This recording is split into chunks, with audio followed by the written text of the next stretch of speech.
love the word grace. People have asked me in spiritual direction, what do I mean by the word when I say it?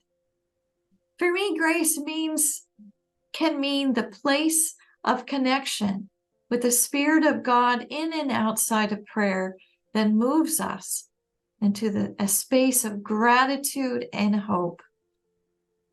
It can also be a place of thanksgiving for loving relationships with family or friends, of an awe for nature, or maybe a space in one's heart is made for forgiveness in a difficult relationship that brings some healing. These are just a few examples of grace entering in and bringing forth God's light and love. Today's passage from Ephesians describes grace as not of our own doing, but as a gift from God. We do not earn it. We cannot possess it. However, we can choose to recognize it, be open to it, and be thankful. Like the story of the prodigal son, grace is offered freely and generously. However, to receive it, we need an open heart. If our hearts are made of stone, it won't be realized.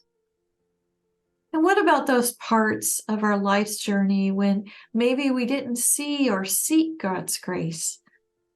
Maybe you have that feeling now that I am not worthy, or I am beyond God's grace to heal or transform. However, it is just in these messy places that God desires to enter in and bring light and love. If we can open our hearts in a spirit of humility and recognition of our need for God, it is here that grace can enter in. As St. Paul wrote, God's grace was most powerful in his weakness, for here he knew it was God and not him who was doing the work. And sometimes we don't recognize grace at work until we look back. How was God present to you in past times of difficulty and confusion? How might the person you are today be shaped by the twists and turns you took in your past, good and bad? How might your need for God, especially in those dark places, made you the person of faith and love you are today? All the places of our life can be grace. All can be gift if we invite God's light and healing into it. When I look back over my own life and I consider times of doubt, anxiety, depression, fear, and even disillusionment, times even when it felt that God was absent, times when I had walls around my heart that would not let grace in. However, without those dry and sometimes difficult times, I would not have understood my need for God and appreciate the moments of grace and healing when they did appear. I had to learn to see and recognize grace through the Ignatian lens of finding God in all things, even in the mess.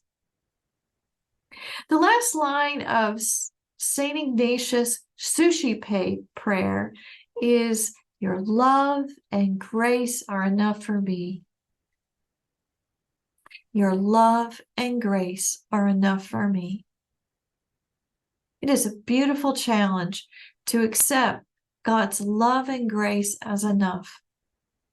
In order to hold God at the center of our lives, St. Ignatius invites us to recognize the moments of grace each day and give thanks.